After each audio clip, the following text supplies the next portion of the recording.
In the name of Allah, who is most merciful and beneficent, Assalamu alaikum, dear students. Welcome to my channel Study Zone. In today's lecture, we will start chapter number 4, which is structure of atoms. So, chapter number 4 of chemistry, structure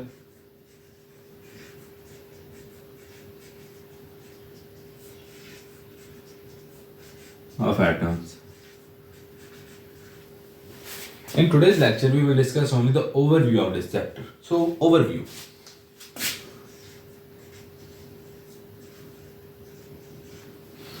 जैसा कि हम लोगों को पता है कि atoms क्या होते हैं, हमने एटम्स को बड़ी डिटेल से पढ़ लिया था। चलें आपकी याद दहानी के लिए, ये आज का लेक्चर सिर्फ याद दहानी के लिए ही होगा। कुछ प्रीवियस लेक्चर्स की बुनियाद पर याद दहानी के लिए हम एटम्स को थोड़ा सा रिवाइज करते हैं। एटम के अंदर हमेशा 3 कंपोनेंट होते हैं, मगर ओवरऑल 2 कंपोनेंट होते हैं। यानी 2 कंपोनेंट अगर आप बनाएं तो फिर एक एटम का होता है न्यूक्लियस, जिसको एन से जाहिर किया जाता है, जो कि सेंटर में होता है एटम के। और फिर एटम के होते हैं शेल्स, जिनके अंदर इलेक्ट्रॉन जो है वो घूम रहे होते हैं। यानी ये है पहला शेल, तो इसके अंदर 2 इलेक्ट्रॉन अगर घूम रहे हैं, दूसरे के अंदर शायद 8 इलेक्ट्रॉन घूम रहे हैं। अब ये तो 2 एटम के एलिमेंट हो गए बेसिक, यानी न्यूक्लियस और 2 जो हैं यानी शेल्स। अब न्यूक्लियस के अंदर फर्दर 2 चीजें होती हैं। न्यूक्लियस के अंदर जो कुछ होता है वो कहते हैं न्यूक्लियस के अंदर जो होता है, न्यूक्लियस के अंदर जो होता है वो कहते हैं न्यूक्लियॉन्स। न्यूक्लियॉन्स ये रदरफोर्ड ने नाम दिया था न्यूक्लियॉन्स। और न्यूक्लियॉन्स कितने हैं? 2। एक होते हैं प्रोटॉन और एक होते हैं न्यूट्रॉन। न्यूट्रॉन के ऊपर कोई चार्ज नहीं होता, हमेशा न्यूट्रॉन के ऊपर कोई चार्ज नहीं होता। प्रोटॉन के ऊपर पॉजिटिव चार्ज होता है, जबकि इलेक्ट्रॉन के ऊपर हमेशा नेगेटिव चार्ज होता है। Atom as a whole neutral होता है। न्यूट्रल मीन जिसके ऊपर कोई चार्ज ना हो, वो चीज न्यूट्रल हो सकती है जिसके ऊपर कोई चार्ज ना हो। एटम कैसे न्यूक्लियस होता है? क्योंकि number of proton and number of electron in an atom, याद रखना है कि एटम के अंदर प्रोटॉन की तादाद बराबर होती है इलेक्ट्रॉन की तादाद की।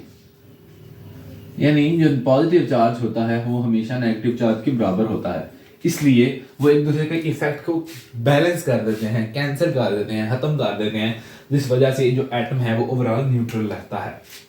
ये था structure of atom.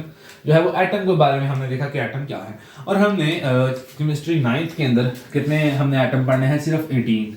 Periodic table के पहले 18 एलिमेंट्स, जिनको हम जानते हैं कौन कौन से हैं। हाइड्रोजन, हीलियम, लिथियम, रीडियम, boron, carbon, nitrogen, oxygen, fluorine, neon, sodium, magnesium, aluminium, silicon, phosphorus, sulphur, chlorine और जो है वो आर्गॉन। ये 18 एलिमेंट्स हैं जो हमने प्रीवियस लेक्चर्स के अंदर देखे हुए हैं कि कैसे जो है इनके एटम्स को ड्रॉ करना है और क्या क्या इनके एटॉमिक नंबर हैं, क्या क्या इनके मास नंबर हैं। अब स्ट्रक्चर ऑफ एटम जो है इनके ओवरव्यू में अगर आप बात करेंगे तो इसमें हमने इस चैप्टर में हमने देखना है कि एटम साथ में रहते कैसे हैं। तो इस सवाल का भी जवाब हमने प्रीवियसली देख लिया था। एक क्वेश्चन जो मैंने डिस्कस किया था इस यहाँ पर, how do atom stay together.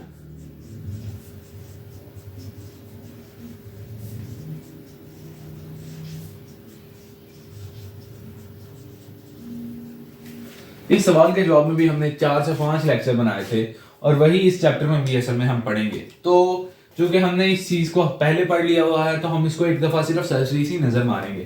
तो स्ट्रक्चर ऑफ एटम्स में हमने असल में बॉन्डिंग देखनी है। देखें, हमने एक बात देखी थी कि एटम को स्टेबल होने के लिए अपने आउटर मोस्ट शेल के अंदर या तो चाहिए 0 इलेक्ट्रॉन, या चाहिए 2 इलेक्ट्रॉन, या चाहिए 8 इलेक्ट्रॉन, किसी भी सूरत में स्टेबल होने के लिए। और अगर किसी के आउटर मोस्ट शेल में 2 हैं, 8 हैं, वो पहले से ही स्टेबल है। पहले से स्टेबल कौन से हो सकते हैं? Noble gases. सिर्फ नोबल गैसेस कौन सी हैं? Helium, neon, argon, krypton, xenon और आयरन, रेडॉन।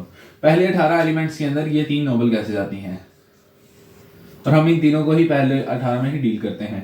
आखिरी वाली 3 जो है वो पहले 18 में नहीं आती, इसलिए हम इन तीनों को ही डील कर सकते हैं। इनके आउटर मोस्ट शेल के अंदर, इसके आउटर मोस्ट शेल के अंदर 2 इलेक्ट्रॉन हैं, इसके अंदर 8 हैं और इसके अंदर भी 8 हैं। इनको मजीद बॉन्ड बनाने की जरूरत नहीं है। इनके अलावा जो एलिमेंट्स हैं वो बॉन्ड बनाते हैं अपने आउटर मोस्ट शेल को के अंदर 0, 2 या फिर 8 इलेक्ट्रॉन को अटेन करने के लिए। याद रखिएगा, अगर कोई एटम अपने आउटर मोस्ट शेल के अंदर 2 इलेक्ट्रॉन अटेन करने की कोशिश करता है तो हम कह सकते हैं कि वो डुप्लेट रूल फॉलो करता है। जबकि कोई अगर 8 इलेक्ट्रॉन करता है तो कह सकते हैं वो octet rule, OCTECT octet rule follow करता है। ठीक है, डुप्लेट रूल या फिर ऑक्टेट रूल। तो ये वो रूल्स हैं जो कि एटम फॉलो करता है अपने इलेक्ट्रॉन को 8 या 2 करने के लिए। 0 मैं मेटल्स की बात कर रहा हूँ क्योंकि मेटल्स एक ही 2 इलेक्ट्रॉन या 3 इलेक्ट्रॉन लूज कर देते हैं तो आउटर मोस्ट शेल में 0 रह जाते हैं। असल में आउटर मोस्ट शेल वो वाला बन जाता है जो उससे पीछे वाला होता है, तो उसमें असल में 8 हो जाते हैं। तो ये 0 वाला भी शायद कब आप ना भी सोचें तो 8 से भी काम चलाया जा सकता है। अच्छा, डुप्लेट रूल और ऑक्टेट रूल के बारे में हमने देखा कि ये कैसे होता है कि आउटर मोस्ट शेल के अंदर 2 इलेक्ट्रॉन को अटेन किया जाए तो वो डुप्लेट रूल होता है। डुप्लेट रूल को फॉलो कौन से एटम करते हैं? डुप्लेट रूल को फॉलो करेंगे 3 एटम्स एक्चुअली में। सबसे पहले फॉलो करेगा हाइड्रोजन, फिर फॉलो करेगा हीलियम और फिर फॉलो करेगा लिथियम। चलें आयन को डायग्राम से समझते हैं।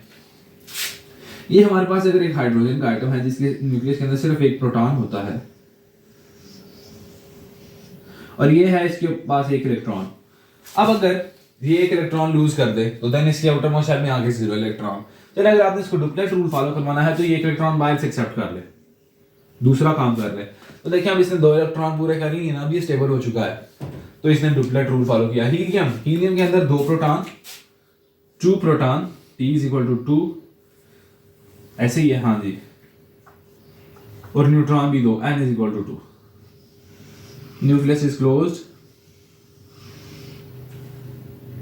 इसके पास पहले से ही 2 इलेक्ट्रॉन हैं ही 2 शुरू से ही, बाय नेचर 2 हैं, तो इसका तो डुप्लेट रूल पहले से ही फॉलोड है। लिथियम के अंदर 2 शेल्स होते हैं, इसके अंदर प्रोटॉन होते हैं 3 और न्यूट्रॉन होते हैं 4।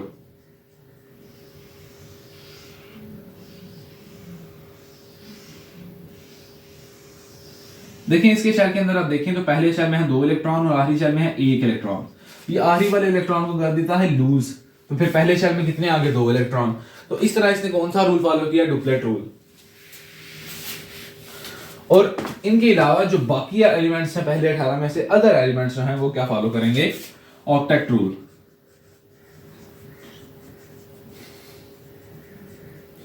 जैसे मैं आपको ऑक्सीजन की एग्जांपल दे सकता हूं। ऑक्सीजन के अंदर नंबर ऑफ प्रोटॉन होते हैं 8, नंबर ऑफ न्यूट्रॉन भी होते हैं 8 और नंबर ऑफ इलेक्ट्रॉन भी 8 ही होते होंगे।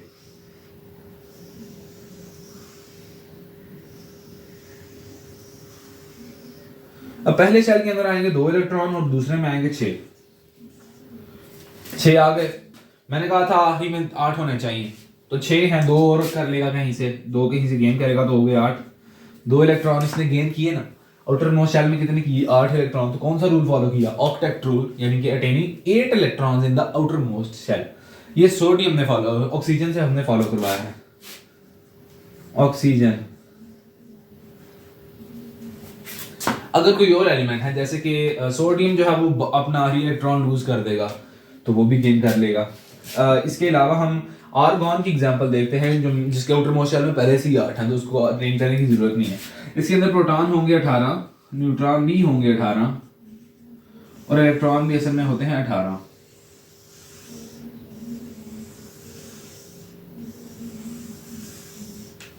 अब इसके इलेक्ट्रॉन की फिलिंग देखिएगा 288। आउटर मोस्ट शेल में 8 ही आ गए हैं, तो फिर ऑक्टेट रूल तो पहले से ही फॉलोड है। आर्गॉन का ये एटम हमने बनाया है, आर्गॉन। आउटर मोस्ट शेल में पहले से ही 8 हैं, तो इस वजह से ये भी कोई एटम या फिर ये मजीद बॉन्ड नहीं बनाएगा। तो हमने एक बात तो देखी कि कुछ एटम जो हैं वो बॉन्ड नहीं बनाते, कुछ एटम बॉन्ड बनाते हैं। जो बॉन्ड नहीं बनाते वो हैं ये 6 noble gases do not make bond, ये बॉन्ड नहीं बना सकते। सही है, एटम्स जो हैं वो बॉन्ड बनाते हैं और जो नोबल एटम्स हैं, नोबल गैसेस हैं, वो बॉन्ड नहीं बनाते। तो ये ओवरव्यू के इसमें इस चैप्टर के लिहाज में कि एटम्स जो हैं वो कौन से एटम बॉन्ड बनाते हैं, कौन से एटम बॉन्ड नहीं बनाते। अब देखें 2 किस्म की चीजें हैं। अब एटम्स जो हैं या तो वो, अब एटम की अगर एटम साथ मिलकर बनाते हैं मॉलिक्यूल्स,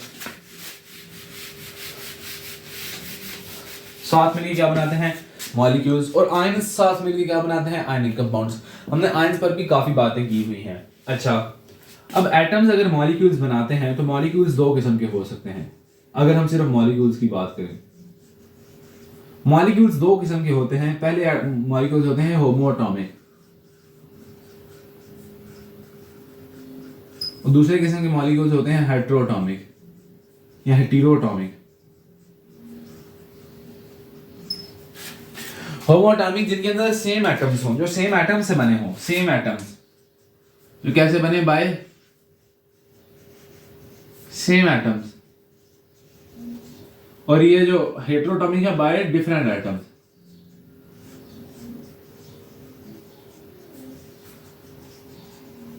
जैसे ऑक्सीजन गैस है, O2 गैस, ये या फिर H2 हाइड्रोजन, या फिर सल्फर S4, या फिर S8 ऐसे। जबकि हो हेटेरोटॉमिक जो डिफरेंट एटम से बने हों, जैसे HCl, उसके बाद देखें P2O5, फिर देखें आप NaCl असल में मॉलिक्यूल तो नहीं है ना, तो वो तो आयनिक कंपाउंड है, तो ये मॉलिक्यूल है। इसके बाद आप देख सकते हैं HCl P2O5, इसके अलावा C2H4 हो सकता है, C6H12O6 हो सकता है।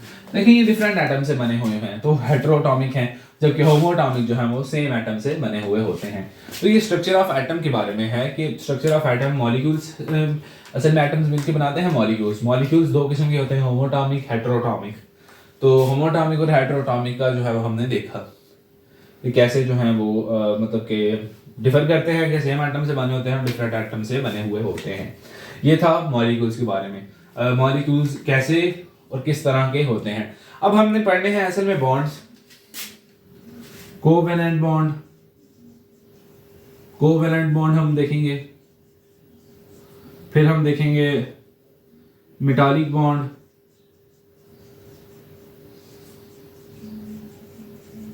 फिर हम देखेंगे कोऑर्डिनेट कोवेलेंट बॉन्ड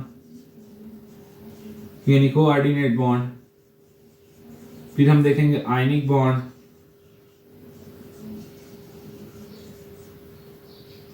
और देन हम देखेंगे लास्ट पे वैन डर वाल्स फोर्सेस।